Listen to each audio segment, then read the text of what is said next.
This is Signal and Noise, bringing clarity to data, tech, and AI.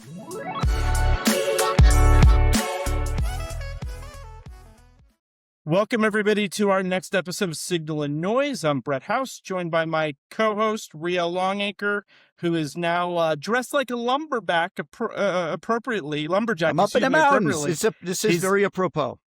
Yeah, you're looking very 90s rock and roll, grunge era rock and roll with that shirt, Rio. Remember in Williamsburg, there was that lumbersexual trend. I never got into it, by the way. This was like early 2000s. It was really weird. There were dudes who would show up with like big belt buckles and like flared jeans, and it was very strange. But keep going, House. I'm not touching any of this. I did not. My PR team did not approve this. This is not brand safe. You'll pretend it never happened. So as everybody's learning Signal and Noise, we fly by the seat of our pants, and we're a no BS media franchise decoding data, tech, and AI. And our special guest today is Joe Zappa, who many in the AdTech space, maybe beyond AdTech, MarTech, maybe a little less well known, but yet many in the AdTech space know who Joe is. He's the founder of Sharp Pen Media. He's been one of the loudest advocates for a simple but uncomfortable truth that AdTech CEOs shouldn't just approve marketing, they should be its chief evangelists, which I think is a great, if that's a tagline, that's a good one, or it's something that Rio made up when we were scripting this out. But, you were a marketing editor, and you mentioned this before our call, of a company called Street Fight, which focused on hyperlocal commerce. That seems like eons ago, according to how you described it, right? And I think the most important thing, after I'll give you a moment to introduce yourself, is you were a major in comparative literature. I was a major of comparative literature. I think you're a PhD in comparative literature. If I was going to say, don't downgrade the credentials that I spent in embarrassingly long time. We don't get many of those in the show. Yeah. Very good. Yeah, we all have kind of a J school type of background. I mean, I was a comparative literature major at UMass Amherst. I ended up getting an MBA from BU, but it was certainly an interesting and academic path that I quickly, after 4 years, said, I don't know if I want to take this much further into academia. You definitely took it further into academia, which I'd love to hear about. But tell the audience a little bit about yourself. We'd love to introduce you to the audience. Yeah, thank you so much for having me on. I'm the CEO of Sharp Pen Media. We're a B2B tech communications agency. We do messaging, content marketing, and PR. AdTech was our first niche. It's where we're strongest. And you're right. My sort of philosophy is that CEOs in B2B tech and AdTech especially should throw out the 2005 marketing playbook, which means generally you look at the way any B2B tech company does marketing, it's very old school. They go to events. They have a PR agency that maybe focuses on earned media, which means trying to get journalists and event organizers to amplify your message. My take is, why are you doing marketing the same way you could have done it 20 years ago? You have first-party communication channels at your disposal that you can use to talk to your audience directly, to say whatever you want, however frequently you want to say it. And it allows for a direct connection between the CEO, who is always the chief evangelist of a company and who can be its most effective spokesperson, and that company's audience. So I want the CEO at the center of the marketing and communication strategy, and I want them leveraging those channels to talk directly to their audience. In B2B tech, obviously LinkedIn's very important there, and all of us are very active there. Rio's great at this as well, at being his own chief evangelist for whatever company he's working for. That's the shtick, is trying to pull B2B tech companies into the 2020s and get the CEO to step up and take a lead role in marketing. Well, Joe, it's been really cool to watch and track your progress over the last few years as you built your online presence, as you built Sharp Pen Media. I think we ran into each other. Was it possible? Like, it must have been 3 years ago, maybe something like that.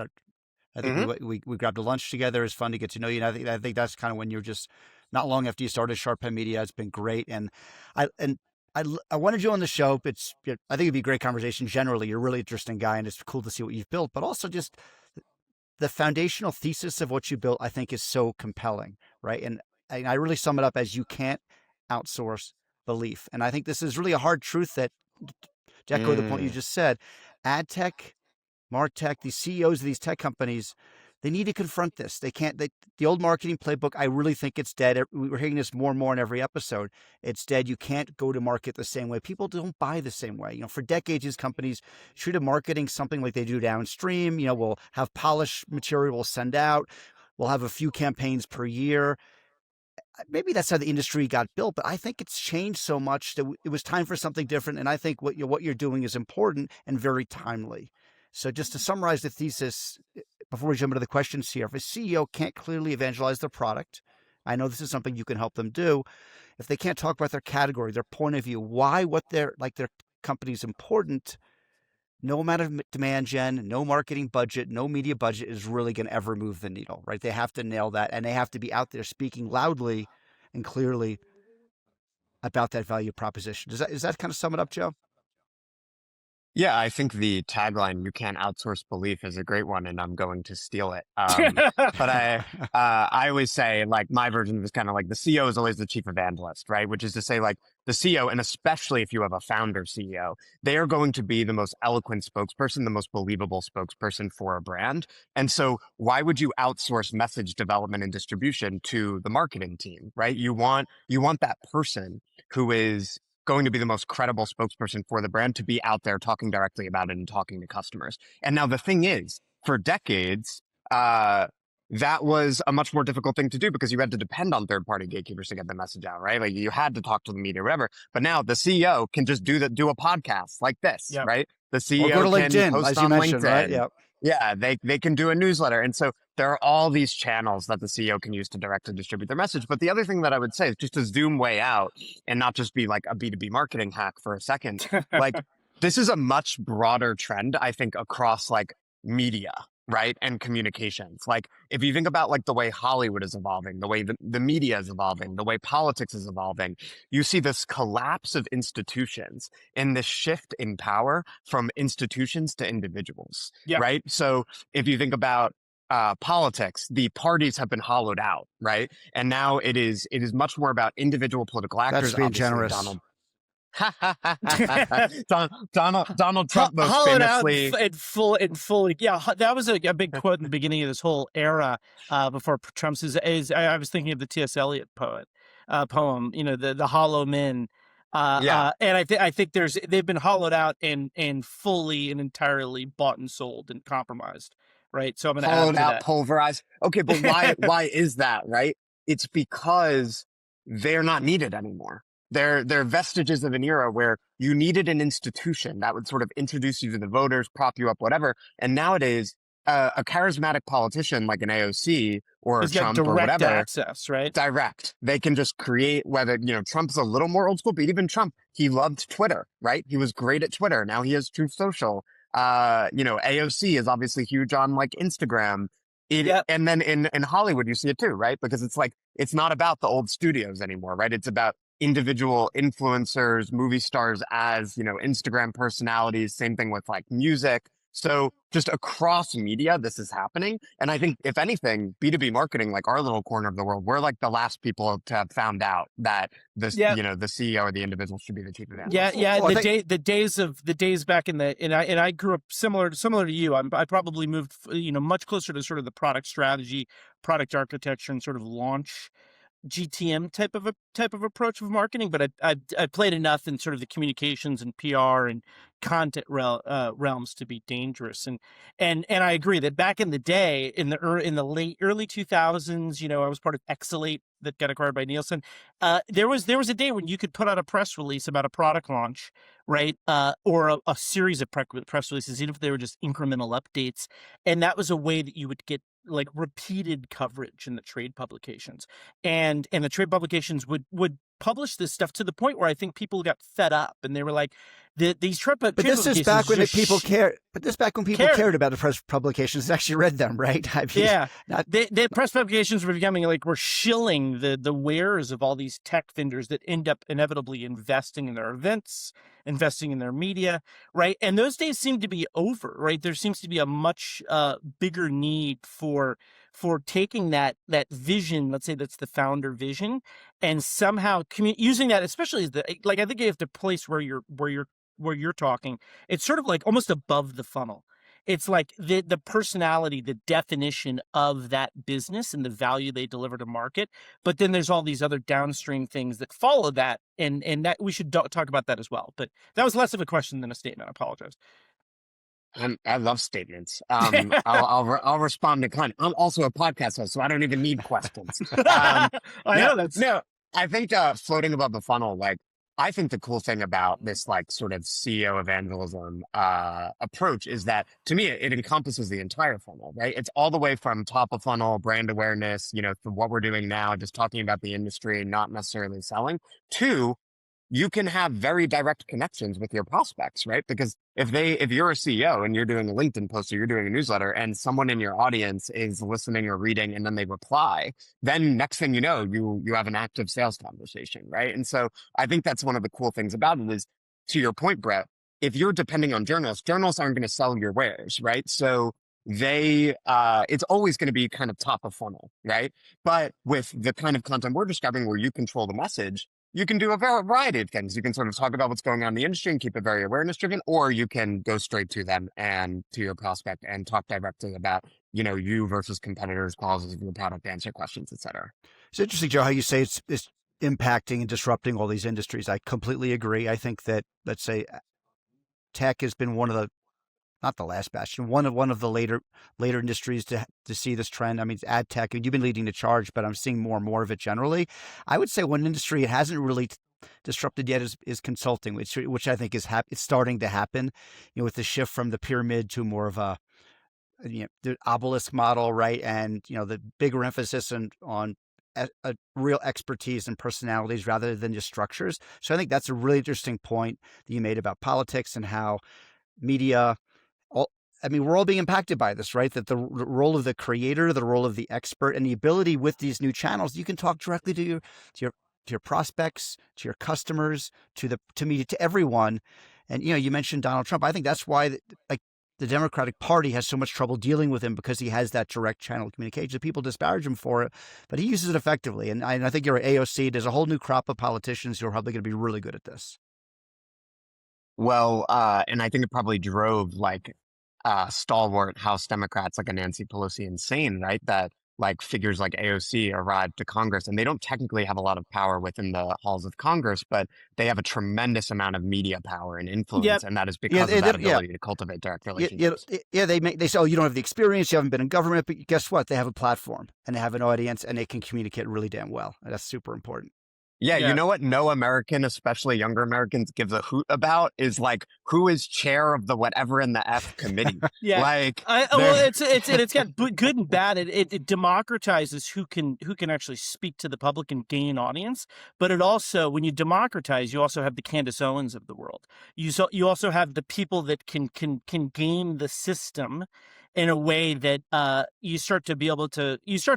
I see this in my own kids. You start to struggle defining who's a real credentialed individual that is coming to the table with case studies and experience, whether they're a politician or investigative journalism. It's almost like you can't tell truth from untruth in some cases if you're not paying close attention. That's a kind of the danger of the democratization, I think. I totally agree, Brett. I mean, the shift from institutions to individuals has not been purely positive. It's had all these deleterious ramifications. But what I would say to anyone, whether they're in politics or business, is we're not going back, right? Yeah.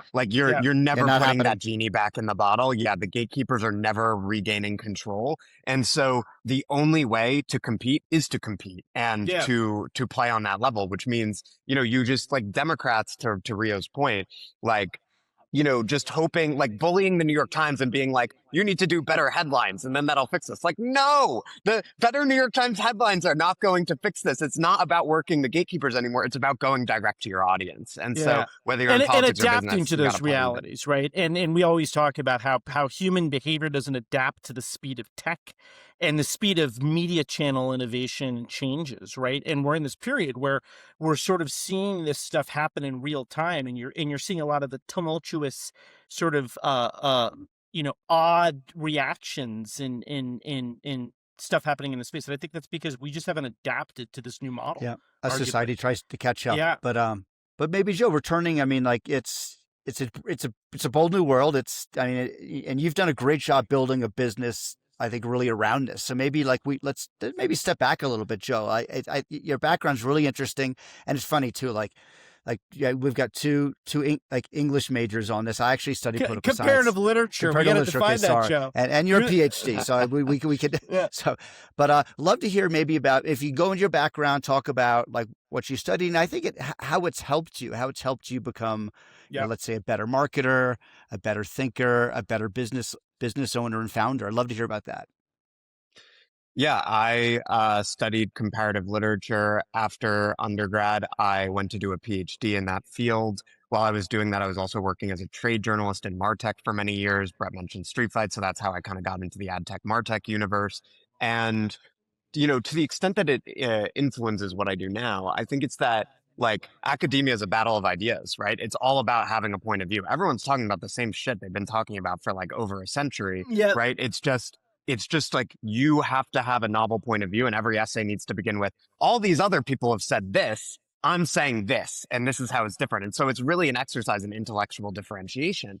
And that is the insight I was able to sort of build an agency on, because I was working as a trade journalist. I was finishing a PhD, and I was like, okay, academia and journalism, infamously horrible job markets. Hey, PR people have been pitching me for years. Can you show me what you do? And I started working for their agencies. But when I started my own agency, I didn't have like a network from like decades of being in business, which is how most people start agencies. They're sort of like monetizing relationships. So I needed to break through other means from both a distribution and point of view perspective. And that's where the executive evangelism philosophy I've pioneered came from. Was first, I need to have a different point of view. So what's it going to be? And it became this sort of like modern, like LinkedIn first-party distribution channels. They're not just like a part of what a modern PR agency does. They're actually the center of what a modern PR agency does. And this isn't just social media marketing; is an extension to kind of a PR agency's book of business or book of services. This is more than that.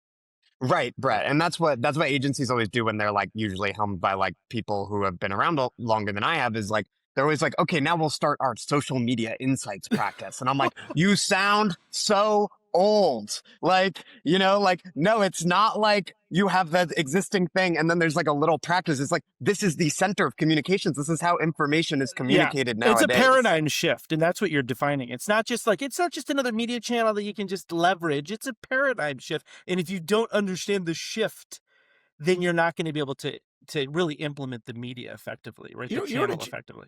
Joe, you know what I bet's been really helpful? Like that program forced you to be really good at like reviewing a lot of information, consuming it quickly, synthesizing it, understanding it, and being a really damn good writer. And when I read your posts, look, everyone uses AI to help them. We're going to get into that a little bit about like how you're using AI as a professional. I think that's very interesting, but like you're a very good writer.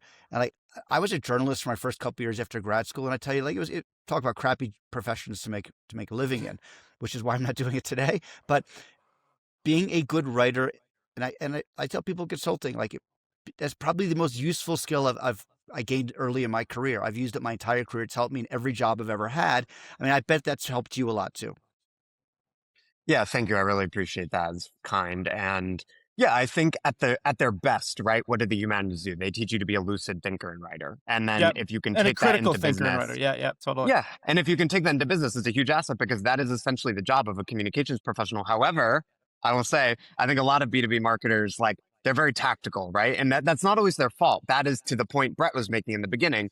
The CEO often puts them in that position where it's like all of the, like my friend Dan Robbins at PayPal, which is Sharp and Klein, he said, like, marketing should be an input, not just an output, right? Yeah. It's not like all the important work gets done. And then to Brett's point, then you're like, marketing team, put out a press release about this. It's like, ideally, you should have someone in your marketing department or in your agency who's doing what we're doing now, who's thinking critically about the industry and being like, participating in the conversation about what are we building? What are we releasing? How are we describing it? How are we going to differentiate? And if the marketer participates in that sort of critical thinking, creative process, then they will have a role in the C-suite, and hopefully the company will be more effective at distributing products that people actually want. Yeah, and that's a much more strategic play. Yeah, and like I wanted to throw some stats out that I think could tie into this is that where often the evangelism and the founder led sort of I've got a mission statement. I'm Brian O'Kelly of Scope 3. I know that's a client. I'm out there talking about the value that a service or solution or product delivers to our end customers. But to me, the hard part that's interesting and it's great, but there's a founder led conundrum, right? You run into a wall. And I've dealt with this throughout my whole career working for startups that have exited, where the founders oftentimes become the blockers of disseminating this strategic decisioning, the value you're delivering to clients, the positioning, the field enablement, because they've sort of kept all that knowledge so close to their chest. And I mean, obviously, the most effective leaders can share that, but what I see often breaks is that there's just a ton of inconsistency with how these things get decided and disseminated through the organization. And you just see it's almost like the Chinese whispers, right? Where you say something to the first person in a circle, and by the time it comes back to you, it's completely different. I often see that. In fact, 95% of companies I've ever worked with or talked to in the SaaS world, there's a lot of breakage in how that sort of vision that seems so effective from the founder gets delivered down all the way through the customer success and management and growth organizations, right? So how would you think about that, and how do you consult businesses around ensuring that consistency and value is sort of delivered through the sort of the life cycle management of a Totally agree. Great point about how this works in practice. I think as the founder and or CEO, um, you can't outsource the message, and when you create the messaging playbook, you should have like a 3 to 4 page document. It really doesn't have to be anything crazy, where you just answer some fundamental questions about the business. I call it a brand narrative. It's like, what is wrong with the status quo?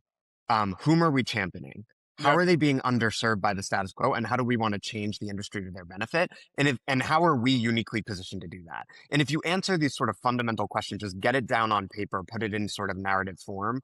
Um, you then, as the founder, are like validating a narrative that you can distribute to the entire company, and you can say to people, okay, run with this, right? Yep. So then you're sort of giving your team a messaging Bible. And corporations and like giant PR agencies, they always screw this up because they're like, here's like a 60-page Bible. No one's going to read that, right? It's way too complicated. Just like a simple, like 3-page document where you're just Yep. like, what do we stand for? What do we talk about? Distribute it to the company. And then to your point, Brett, the founder or the CEO, sometimes they stand in the way because the team is afraid.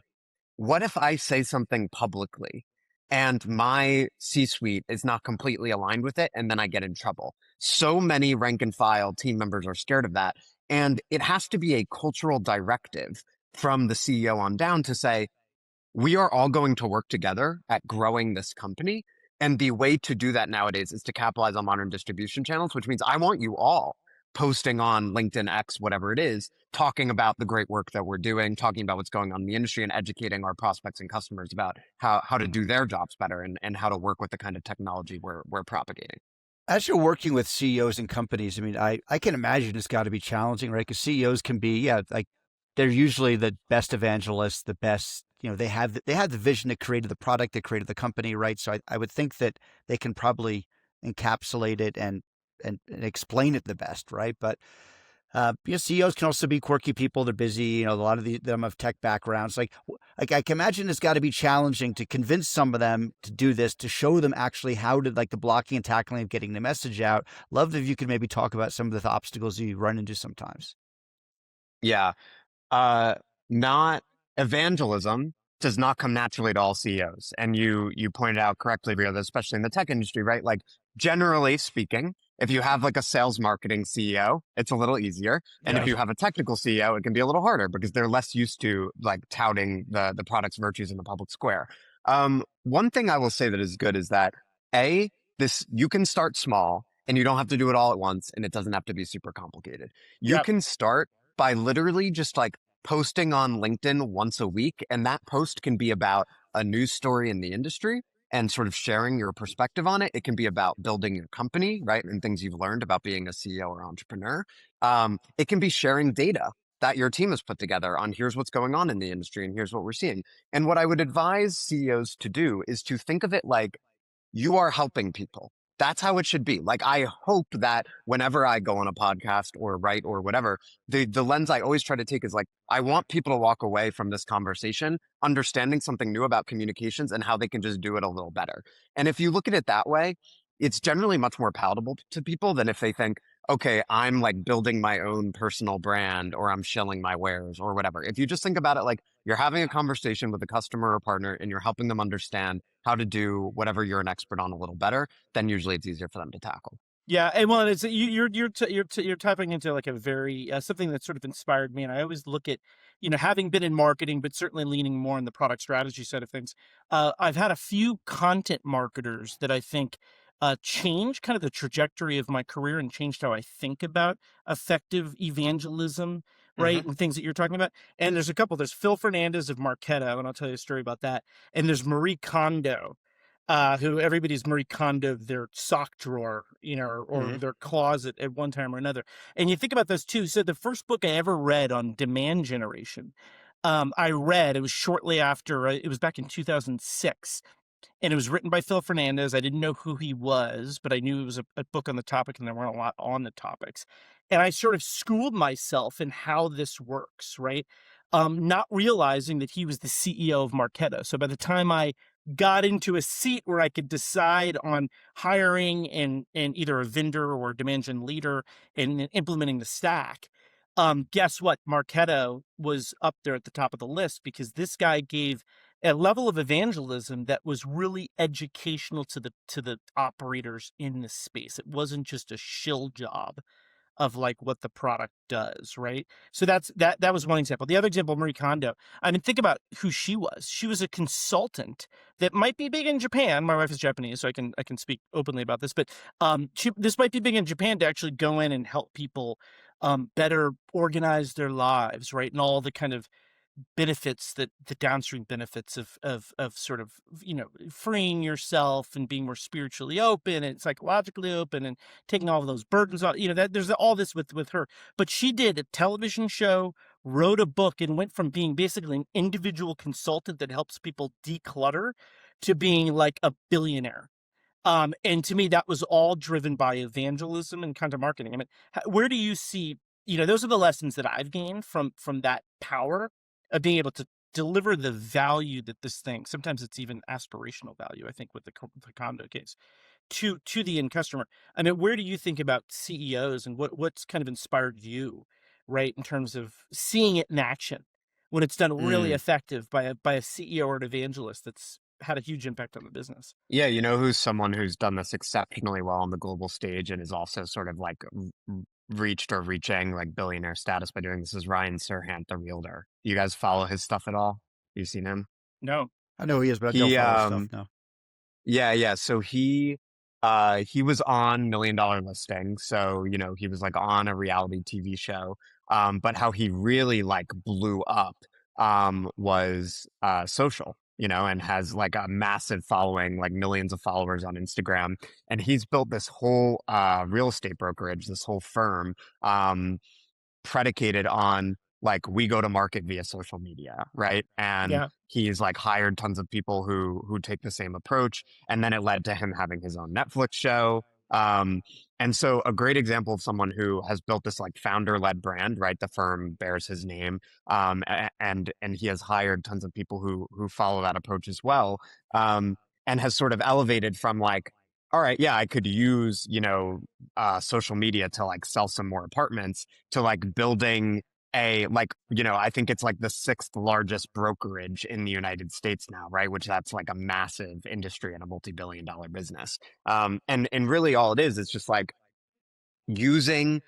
understanding that the foundation of go-to-market is attention orchestration, right? Like that is the first thing you need to do is get attention, and then you can worry about everything else. Because if no one's paying attention to you and no one knows you exist, then you can't sell them anything, right? And so that's something that I think like as we look at like our little corner of the world, right, in like B2B tech, I think that is something that people misunderstand is like they spend so much time thinking about the nuances of like product presentation and Yeah. product marketing and And messaging, the whatever. word And it's like, choice, yeah. yes, exactly. And it's like, no one knows you exist.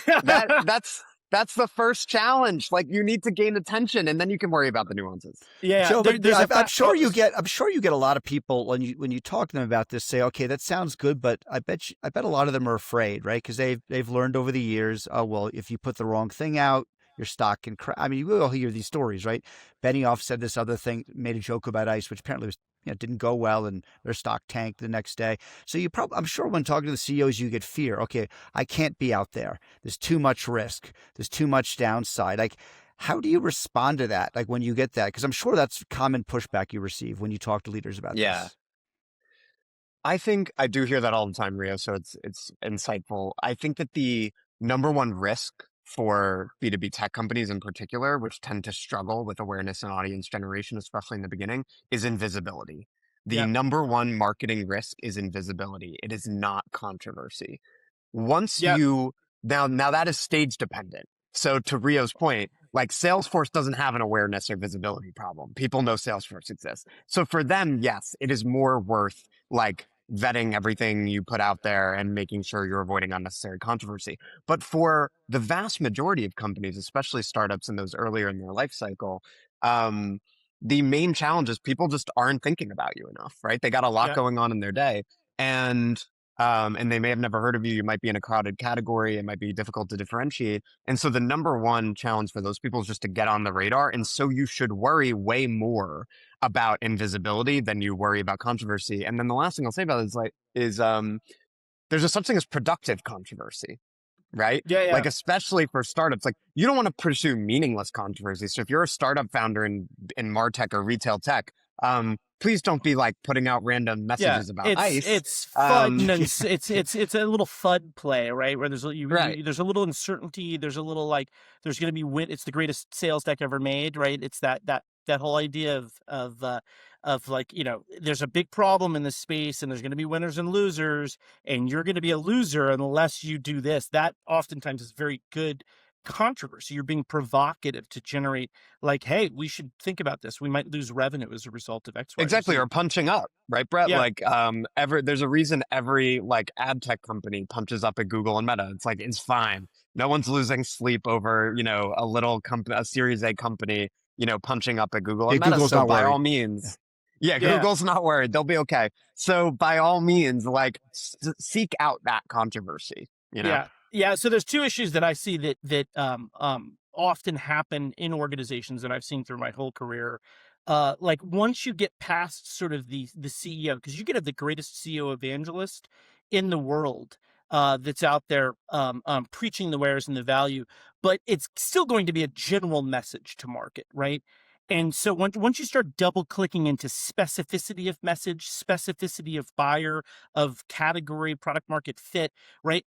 That general message needs to start to go along that path, right? To get much more specific. And it all ties to relevance, which it's like engineering relevance into the process, right? And there's a figure I was reading on from Gartner from 2026 that 73% of buyers punish irrelevant go-to-market in real time. And I'm like, what does that really mean? It means sort of relevance windows, like to prevent yourself from being invisible, you've got to make yourself relevant. And the window to do that in when you're communicating with somebody is shorter than ever because of like attention spans. And then that relies on consistency.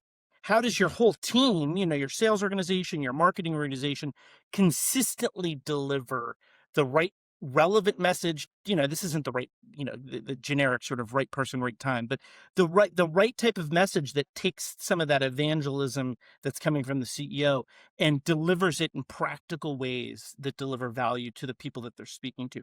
And that divide to me is the biggest divide there is in effective sort of go to market. Is the breakdown between founder and some C-levels that know the truth, right? The product truth. It could be the CPO, but everybody in the organization is reliant on those 2 or 3 people to do this effectively. And they can't adapt to the changes in the ecosystem because they can't get the story right from the beginning.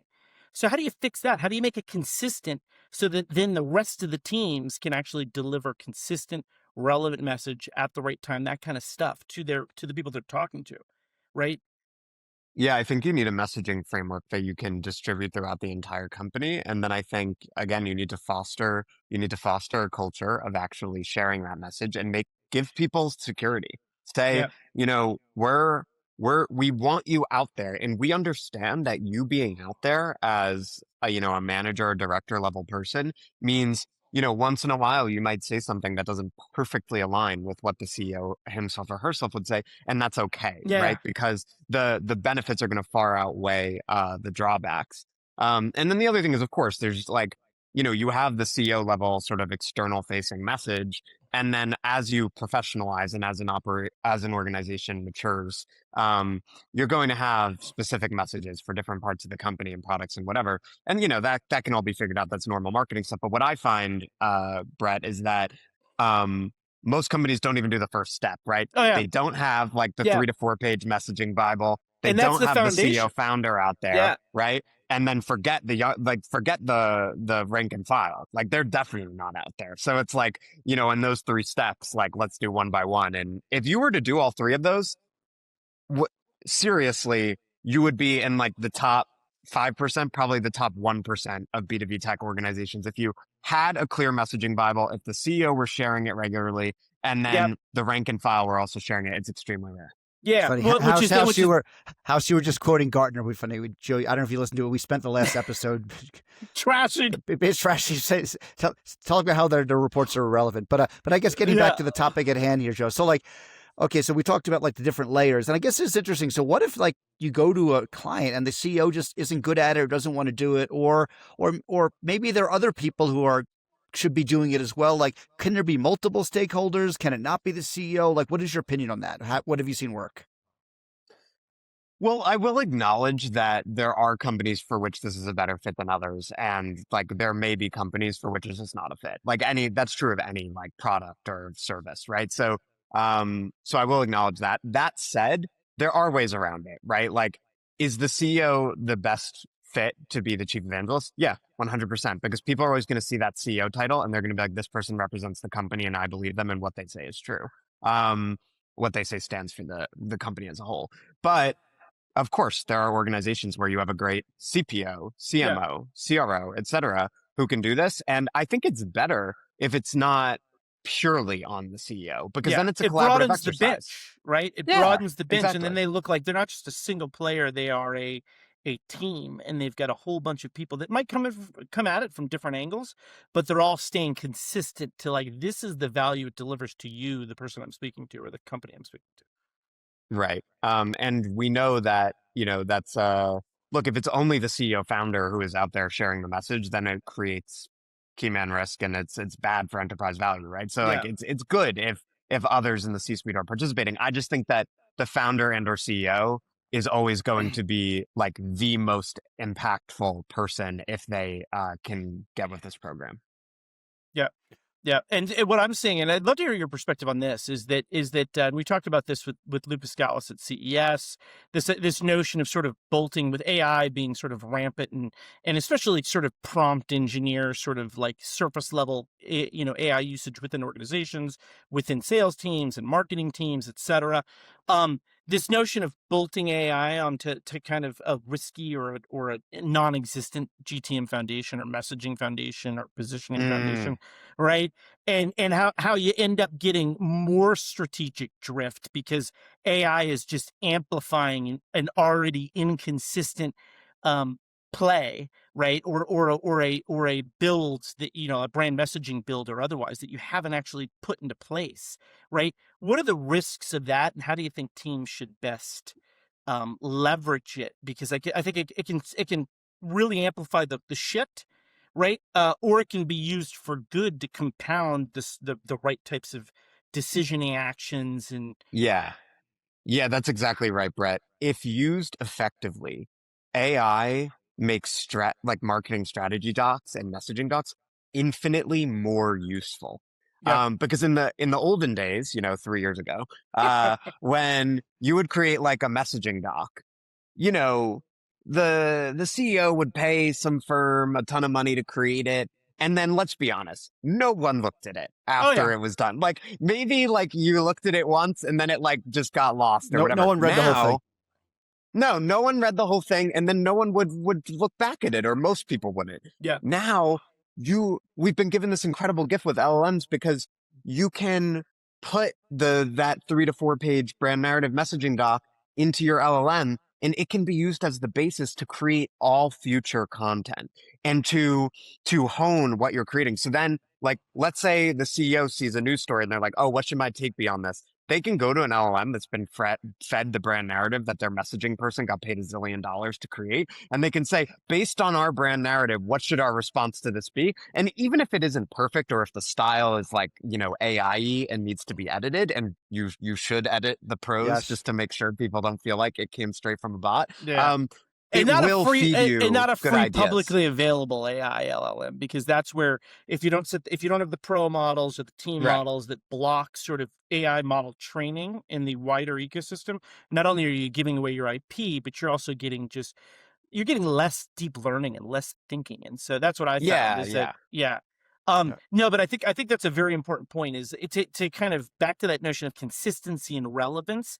That stuff can be truly engineered. And that's actually what I'm doing in my company, High Signals, is that you basically have a brain at the center of this, right? That you're feeding all of this information. You're feeding real-time market inputs. You're feeding real-time competitive inputs. You're feeding it everything that the product has that to offer, right? Product roadmaps, documentation, enablement stuff.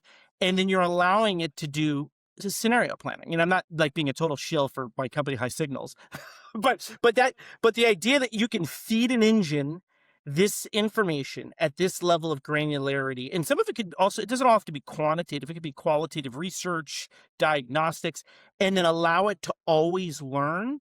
It compounds the ability of the organization to deliver up-to-date information that, to your point, Joe, it's not the brand guide or the messaging guide of the competitive battle cards that had been built once by like a product marketing person or a brand person and not touched for 6 years. Like, those days are over, because if you don't touch it and adapt your pitch and your go-to-market in real time all the time, your competitors are leveraging these tools and they're going to eat your lunch. That's kind of my theory.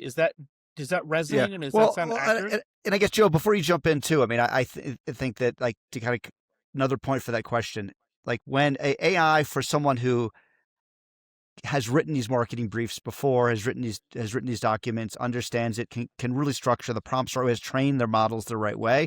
I mean, it's like you're 10 times better. I mean, you're putting high quality stuff faster, that's easier to read, that can then be used for these other. So it's like for the people with good judgment, good experience, 10x. I mean, we had one person on here, Drew, who was claiming he was having 100x designers now, right? I think the reverse of that, though, right? Someone who doesn't know what they're doing, it could be a dangerous tool, right? And like, I posted this thing about no judgment plus LLM equals slop cannon, right? Totally, exactly. And we see a lot of 100%. slop out there. So love your thoughts on that. Well, what drives me insane, Rio, is when I see CEOs and executives who I know could hire someone to do this right, and they're just putting out AI slop. I'm like, guys, like, You can do better. We can do better. Yeah. Like, these are incredible tools. Again, leveraged effectively, they make like strategy docs and they make your smart marketing person infinitely more effective and scalable.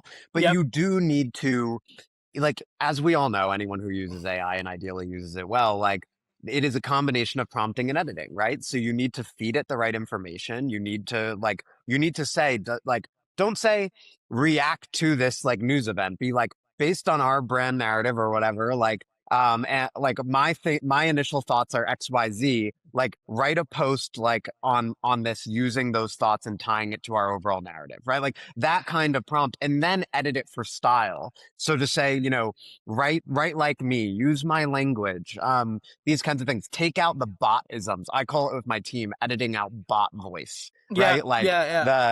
Because it hurts your credibility when it doesn't seem like you put the time into putting it in your own voice. Well, and you've got to use it enough to start to recognize the botisms. So you're like, oh, that totally is like that shameless slop. Like, you just know that those, it's always these kind of hyperbolic statements, like 2-word statements that kind of stuff. Not Yeah, this, but this, right? And then an M Yeah. dash, right? Yeah, it's Not this, Yeah. but that, M dash, choppy. Yeah. Yeah. You Well, gotta edit it.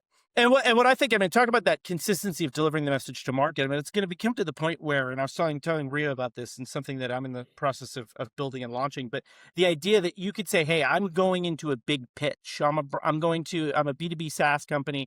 I'm targeting, let's say it's P&G, and we're going into this big pitch. It's super important. We've got to put time and effort." In the past, you basically take that pitch. You'd have a whole bunch of team members. I see this all the time with a CRO, and a couple other people kind of feeding stuff in. And when they don't understand the messaging or some of the product capabilities, they pull in the product marketers, maybe a product leader, and everybody's kind of, a lot of it's driven through intuition or just institutional knowledge. And they're just throwing stuff on a deck. They polish it up. They give it to the designer. The designer makes it nice, and they walk into the presentation. And I'm like, again, those days are over, right? Because there's a world where you could take that deck that's been shaped by your messaging doc and your strategic foundations, and it's sort of accurate to the value you're delivering, let's say to the CPG industry, but it may not be accurate to the person you're talking to, right? So there's a world right now where you can go and say, I'm talking to the CMO and the chief product officer, the brand manager, or whatever, and they've got these profiles. It's like it's not just the function, but it's the gender, where they're from, all this sort of stuff. You can take that information, pop that in with your deck into an engine, and say completely customize this deck and give me the recommendations I need to know when speaking to her and him, like exactly who they are as people, not just generic sort of archetypes, right? And it will update the information to the point where it's like, hey, you probably shouldn't show a product slide on slide 2, or you probably should change some of your wording based on what we've seen. So that type of real-time learning of like where it's got the human knowledge and the at its sort of fingertips from it, like with AI, is just how do you leverage that? Because to me, that powers it compresses how quickly you can do these things, and it powers just better decisioning that's more pressure tested against Yeah. the actual reality of the market, right? Well, I'll just straight up tell you how I do it. Like for all of my clients and like all of my prospects, right? I'll have like an ongoing chat in my LLM instance, and I'll feed it my notes and the brand narrative that I create for the client, right? Again, so it has an understanding. Yeah. And then when I'm working on a project, I'll give it a very detailed prompt, and I'll sort of start to write whatever I'm going to write, like if it's a deck or it's an essay or whatever. Yeah. I'll write a very rough draft or like an outline myself, right? So that it reflects my thinking. But then I'll say, A, polish this, and B, to your point, Brett, bring in all of these great details that otherwise are just very hard to remember, right? Yeah. Like it's like all the little product details and whatever, it's especially hard for the key consultants. 'Cause of stats. course Yeah, you're it's so much. working- Yeah. Yeah.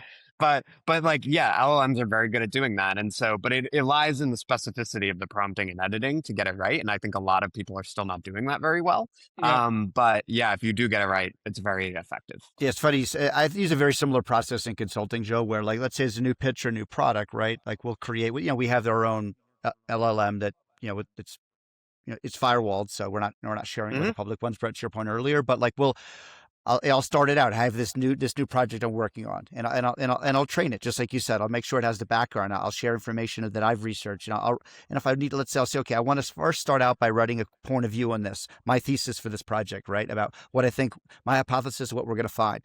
I'll train it on that. Okay, I want to write a deck on this, and then here's what I'm thinking. Can you help me organize it? And you work with it, and after like dozens and dozens of prompts, going back and forth, sharing information, it's really, really effective. And I tell people, like, you should not be taking 3-4 hours to build slides anymore. You should have this honed to a point where it's taking you a few minutes. Clients are not going to pay for that anymore. It's totally changed. And this incredible tools. Anyone who says LLMs, AI is not really effective, I don't think is using it right.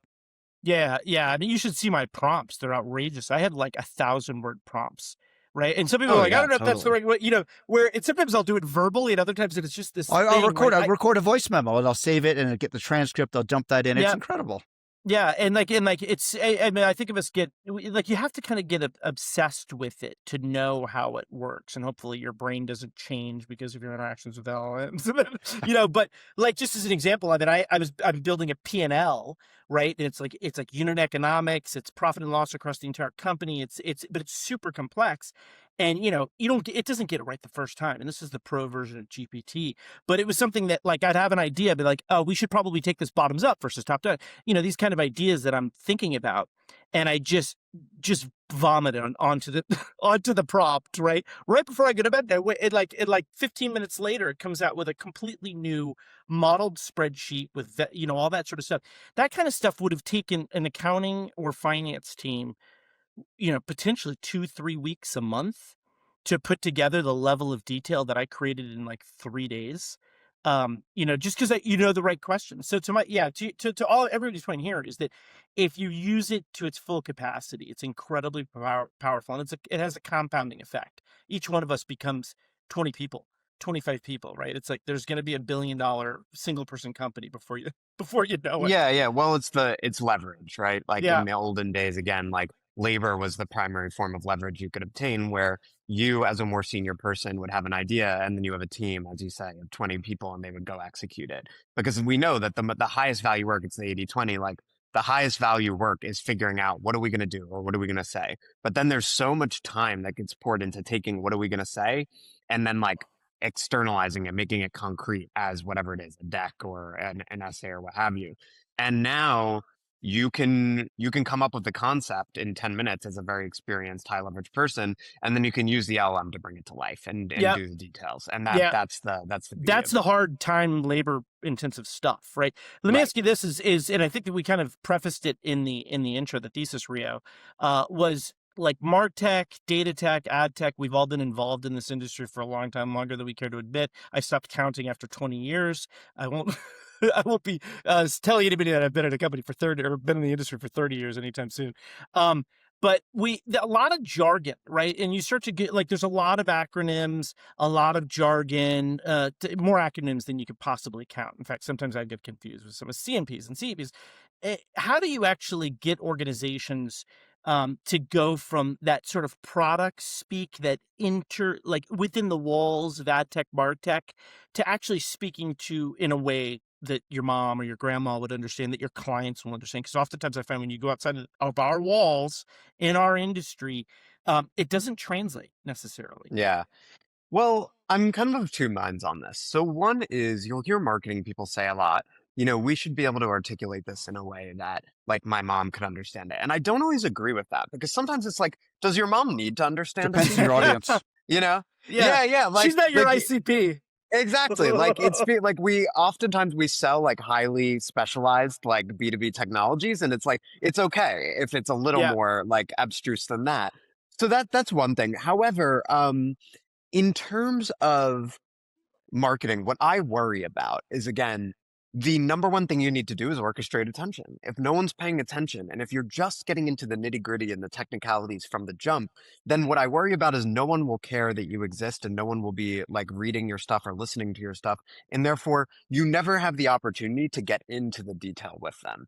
And so I want companies to be able to speak on two levels, right? To do the sort of higher upper funnel attention orchestration, and then to have that more specific granular technical conversation if need be. And so the second one is the one often, to your point, B2B tech companies are already doing because they're used to operating in that mode. The first one is often harder, and that's where I try to get them to take like what I often call a Hollywoodian like heroes and villains framework, and think about, Wait, hold on. The first one is what? The first one is the why? Is that what you're talking about? The what is the first one? There are two levels. The first level is more technical, specific, getting into the product, whatever. But then this higher level is the communications level, the upper funnel level is, again, what is wrong in the industry? Think about the industry as a whole, what's wrong with it and how it needs to change to better serve your customers and where it's going, and try to position yourselves as the future of it. So can I give you an example? Think about like TV Scientific is a longtime client of mine that inked a deal with Pinterest in December. So huge win for the ad tech ecosystem for, a $20 billion search platform to be investing in an independent ad tech company. And I think they do storytelling extremely well because, to speak to these two levels, okay, the product oriented sort of differentiation level would be them comparing to other companies in like the performance TV category that they pioneer and be like, okay, this is how we do like measurement and optimization, and this is why it's better and whatever. Yeah. But there's a much higher level sort of sweeping narrative they tell about that is basically like about the future of TV and the future of advertising. And what they say is like advertising has historically been unaccountable, right? There's been a long era of unaccountable advertising. The classic, I know half of my ad spend is wasted. I just don't know what's happening. Wanamaker, We know, yeah. yeah, and we no longer need to accept that. And the reason that search and social have been so successful and have been eating the entire media ecosystem's lunch in advertising for the last decade plus is because they do speak to performance advertisers. And the only way for the rest of the media ecosystem in Hollywood and so on to compete with the search and social platforms eating their lunch is to make advertising accountable and performant and to herald this era of performance TV. Double click on that. They're able to do that because they have a data advantage. It all starts with them capturing. Well, they have the intent data. yeah. Yeah, and then they leverage that to I mean, it's a data advantage. That's why they're able to do it, right? Right, Because they own the but data. But generally, look at advertising. And... I mean, so much of advertising is like in the industry, we all make fun of it, right? I mean, so it's a good point, Joe. Like, let's make it more accountable. In fact, Joe Zappa. So it's on the record. Outcome zero. That was you, right? Yes, I did that. Oh my gosh, you came out with that. Yeah. All right. No. So Joe, you were hinting at something that's like, it's the old Steve Jobs 1,000 songs. Like I've got like your record collection in your pocket versus, that's how the iPhone. That was the iPod. That was how it was introduced. It's a classic example. I've used it 1,000 times in presentations, but it was introduced to the market. Steve Jobs said, for those that don't know the story, instead of saying this is an MP3 with and start naming the features and capabilities with this many gigabytes of storage and this many. They're like, this is your entire record collection and your parents' record collection, maybe, in your pocket, right? So it sort of bubbled it up to this aspirational. This is more than just a piece of hardware that stores information. Exactly, Brett. That's what I'm saying is that the average B2B tech CEO, if you look at the TV side example, where would they start? They would start with, this is how our machine learning works, and we have this amazing tech and whatever. And there's a place for that. What I'm saying is don't start with that. That's not the upper funnel. It's not how you get people interested. You get people interested by saying, advertising has been unaccountable, and that's why search and social have been eating the entire ecosystem's lunch for a decade plus. How do we change that? We usher in the era of accountable advertising, and then you get to ultimately the tech that makes that possible. Yeah, this is start with a narrative. Start with a really powerful narrative that people can understand. And this is what can talk to your mom, right? Like, or your grandma, or your parent. Your dad doesn't work in tech. I think this is it. I think you nailed it. It's like, you need to get the tech right, the specification, in order to succeed in tech. Obviously, right?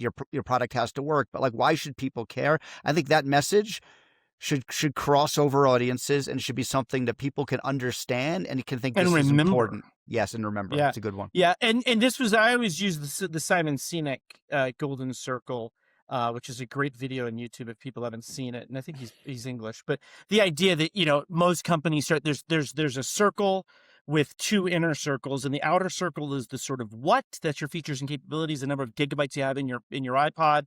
The inner circle is the how, like how do you actually deliver some value to the end customer, and then the inner circle is the why, right? And he's always like, start with the why, and most companies, especially in the tech space, start with the what, then they start to work their way down. My question to you, and so that's all pretty standard stuff, right? Joe, you're like, like, I got a PhD in comparative literature. Don't tell me. No, so that's all pretty standard stuff. But my issue, and this is the challenge that I've seen with marketers who I've managed and run departments for decades, and is that oftentimes, outside of like the technical product marketers, oftentimes they don't know enough about the minutia. And I sometimes use Picasso as like an analogy here, right? Like he had to master the classics before he could abstract the classics, before he could deconstruct art, right? My thing with marketing is, I think, and tell me what you think about this, is that you need to master that, especially in today's world, the technical aspects without getting caught in the trees in order to tell the why story. Because if you don't know how this product works, how it applies to a very complex ecosystem, there's no way you're ever going to get to the why. And oftentimes they rush to the why because they know that's where they need to start. And the why is so divorced from reality, right? You're like, and the sales team and the customer success people are like, I don't know what the fuck that means. Like, I don't know. Like, Yeah, that's yeah. that seems like marketing speak. That seems like surface level Right, bullshit. right. How do you solve for that and what's your Well, recommendation to marketers? maybe to tie it all back together, this is a case for the CEO as the chief evangelist and the person ideating the messaging, right? Because that is part of the beauty, ideally, of the CEO is that they do span commercial and product, right? And so the CEO is uniquely able to understand all the ins and outs of the product and the engineering while also speaking to the market and why this company exists and the Yeah. commercial concerns. And then there's also, I think, a tie into what we were talking about with the AI stuff, because maybe an advantage for marketers and communications professionals now that they wouldn't have had 5, 10 years ago is they should be able to talk to an LLM that can be fed like product docs, and they should be able to like be an autodidact and learn the ins and outs of the product and sort of have a conversation in a way that 5 years ago you would have had to get an engineer on the phone, and maybe they're Yeah. not great at explaining it, or they Or they lose don't have any patience with time for you. you. You're getting Yeah, little yeah, bits and bites of information. You're they're not like, getting. these frickin' marketing people are so dumb. So look, now us dumb marketing people, we can use the AI to learn, and that's a beautiful thing. Do you think it's the rise of I mean, do you think that it sounds to me like that's an empowerment play for marketers, right? Because to me, my whole value prop for like where marketers add the most value, it's like I move as far, and this is going to be controversial, but I just have found when I've hired brand agencies, when I've worked with brand marketers, that are disconnected from the ecosystem, the industry, and disconnected from the product, which was kind of back to my earlier point. They often, we hired one of my last company, Media Radar, and it cost a lot of money. And it was recommended by the private equity firm, this brand agency to work with. And I took their outputs and I just tossed them in the garbage. I mean, sorry for the, for if they're listening. No, because it wasn't close enough to reality, to the point. It Yeah, didn't. Brett, I think you're making two key points. One is, and this goes for anyone hiring marketers and communications professionals and agencies, is some knowledge of the sector is key, right? Like, there's a reason that I built my firm in ad tech, and then we expanded into sort of adjacent verticals like, a MarTech or a retail tech, is because like having knowledge of the ecosystem you're operating in is critical and makes you way more effective. You shouldn't be, you're going to have to explain your business to a new employee or agency, but they should come in with a baseline understanding of the industry, and that helps a ton. And then the other thing is just making sure that even if you're creating these sort of sweeping narratives and these highfalutin concepts, they can't be too distant from the reality of what salespeople and product people are experiencing. And that's why those people also deserve a seat at the table, and they should be a part of that conversation when the messaging is being developed. Yeah, it's interesting too, Joe, about like the qualities that go into the people who I think are doing this well and are succeeding. And I think it goes back to, your point earlier about, you mentioned, the humanities, studying comparative literature, being good at writing and reading. And actually, I think some of the best marketers I've run into, they might have even started out in tech, but they've spent a long time honing their craft, maybe working with technical people, learning how to take that and translate it and communicate in a way that is a little more palatable and comprehensible for non-technical people. So I think, like even in consulting, I think a lot of the best, like I've seen a lot of the like people who've been most successful have a humanities background. And I think in the AI age, it's maybe even becoming more important, right? Because to your point, you don't need to necessarily sit down with a tech team for hours to understand the product anymore. You can get a summary from an LLM that's probably pretty good. I'm not saying there's no need for like sales engineering, but I think that a person who knows how to think, write, and research very well, armed with these tools, is probably really well positioned for success, right? Like within and doing lots of roles. So I actually think these skills, this background is more important now with AI. That'd be my argument. I think aptitude for argumentation and reasoning, the ability to make a clear argument and to understand how a company is positioned in the space and to differentiate it, that that is what's most valuable. And then second would be subject matter expertise. And when you combine those things, which you should be combining if you're getting, an agency or a senior professional, you get a powerful result. In younger people and junior employees, of course, you're looking for the first thing. You're looking for aptitude and you teach them the subject matter. But in more senior people or an agency, yeah, you're looking for both. And I would bet that, Brett, in the case of like that agency, right, they probably didn't have deep subject matter expertise. Yes. And then that's the Yes, challenge. exactly. Yeah. And I'm going to tie this back to, because you said aptitude for, what was it? Aptitude for critical Argumentation, thinking, reasoning. Yeah. argumentation and reasoning. And part of comparative literature, I'm going to tie it back to that, because one of the things that we had to take a rhetoric class. So I was a freshman in college taking studying Cicero and how you leverage rhetoric to promote and persuade ideas, and it going all the way back to ancient Greece, right? And for those that don't know comparative literature, and we had to geek out on this a little bit, Joe, is that it really is about that sort of critical thinking and sort of cross audience translation in a way where you're translating something that might be culturally, not just literal translation, but cultural translation and interpretation of something that exists in one culture and in one language into another culture and another language. And that's what I gained from comparative literature as a major, because you have to have a second language. Yours was French, mine was Spanish, although I had a little French thrown in there as well. But that was the hardest thing to do, to say, what does this, in this context, at this time, with these people, mean in this context, let's say a modern American context, in this time with these people. And that is the hardest thing about comparative literature, is actually making it meaningful despite time gaps. But Brett, learning how to think, learning Yeah. how to think, learning how to reason, learning how to argue. I mean, Joe, I think Yep. you hit on it right there. And then, now that we have Claude and other large language models that are really good at writing code, I mean, it's like, and they're really good at writing too, generally. But like how important is it going to be to have a technical background in the future? It'll be important, but I'd almost argue that the skills we're talking about here are going to be the foundational ones that are going to be, I think, the most important. Yeah. In the job market. I mean, it's funny. It's funny, right, Rio? Because I think 10 years ago, when I was graduating college, like comp sci was the huge thing. It was like everyone was a comp sci major, and it was like, just get hard skills, just like learn how to just like learn how to code. And now like they're, it's the first thing to be disrupted. Right, exactly. Everyone's like, is knowing how to code even that valuable anymore? I think it's still, of course, valuable, but it's like, I think generally you're right that we're moving in this more generalist direction at the moment, where the tools have become so good that the general thinking ability, intellect, reasoning, like these capacities are what informs the impact of the tools. And so they're becoming more important. Yeah, remember, like, there's coding boot camps popping up all the time. I'm not saying there aren't coding boot camps anymore, but I'm sure they've changed. I'm sure the coding boot camps is, showing you how to use large language models to write code, and then how to review it. Yeah, for sure. So I think it's really interesting. But so long live the English and comparative literature majors, right? We're rising. I think humanities in general, right? I think getting a well-grounded humanities, liberal arts education, right? Learning, taking philosophy, learning how to write, learning how to doing all these things, right? I think regardless of the major, I think is probably going to be more important. And if that's one thing I'm taking for this conversation, is you both seem to agree, which is really cool.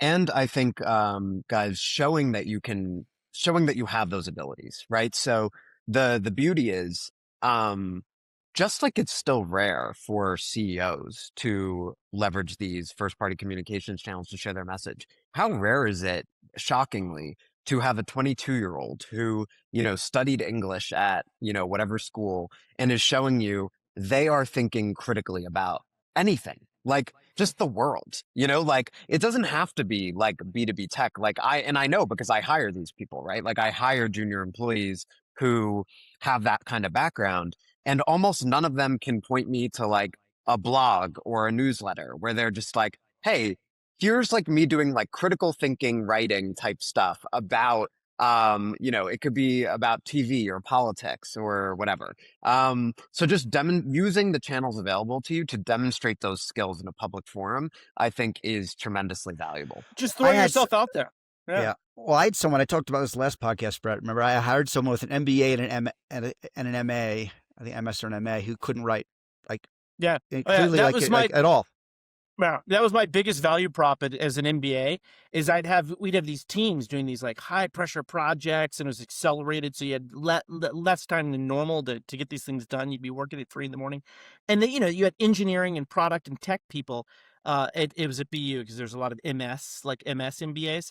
And, some of the stuff that they would give me, I always ended up becoming the master editor of our projects of what we actually turned in, because they would just give me this stuff where I'm like, it's barely like 7th grade English or 5th grade English for that matter. Like, I'm like, you're really struggling. Like, did you ever learn this how to write a thesis statement? Right. Or a complete sentence. Right. And that is logical thinking of how it's like, you've got your thesis, you have your 3 key points that prove it out. You elucidate on those, and then you repeat it at the end. You don't introduce any new concepts in the conclusion, right? And I'm like, I learned that as a freshman year in Long Meadow, Massachusetts, and I remember the teacher, right? And I'm like, those basic skills of just how to communicate effectively so people understand what you're talking about have kind of been lost in this. So I think to tie it all together, like, if you do have mastery of those skills, and you can use the channels at your disposal to apply them and put yourself out there and share your thoughts with the world, you can increase your surface area, increase your chances of getting lucky, right? You getting the right customer or the right employer in the door. And that's true as much for entry-level employees as for CEOs. And AI just makes it all the easier as long as you're using it correctly. Yeah. Well, we had a little pause there due to some bandwidth issues, but we can. But, Rio, you were going to say? Yeah. Well, I guess we're probably coming towards the end. I think we're over an hour now. So Joe, I mean, I in case anyone who's been listening, it's been a great discussion, by the way. This is kind of why we're hoping to have you on, Joe. I mean, like, you're interesting guy, lots of interesting things. It's a cool story, the business you've built, and I love this thesis. We all do. How can people get a hold of you? Let's say they want to find more, like connect. Obviously, like, tell people about your other your podcast you run, I mean, which I listen to every week, or whenever you come out with a new episode. So I'd love to hear about that. How can people get a hold of you, and how can they get a hold of Sharp Pen? Yeah, thank you so much.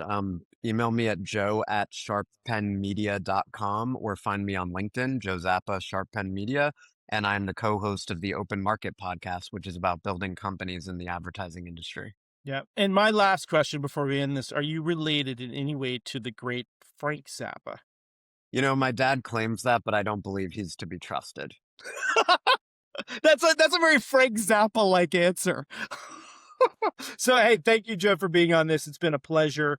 I thought we had a lot of good creative conversation, and looking forward to talking to you in the future and having you back on the show in the future. So Guys, everybody thank you so much. That's joined the show, subscribe to us on YouTube, Apple Podcasts, and Spotify. We're out there with episodes at least every week, if not more often than not. And stay tuned for the launch of signalandnoise.ai. The website's coming soon. We're hard on the backs of our web developers to get this thing out there. But a lot of great stuff coming down the pipe. It's almost there. A lot of great content from various creators, not just the two of us, but various creators who are publishing on the signalandnoise.ai platform. So look out for that.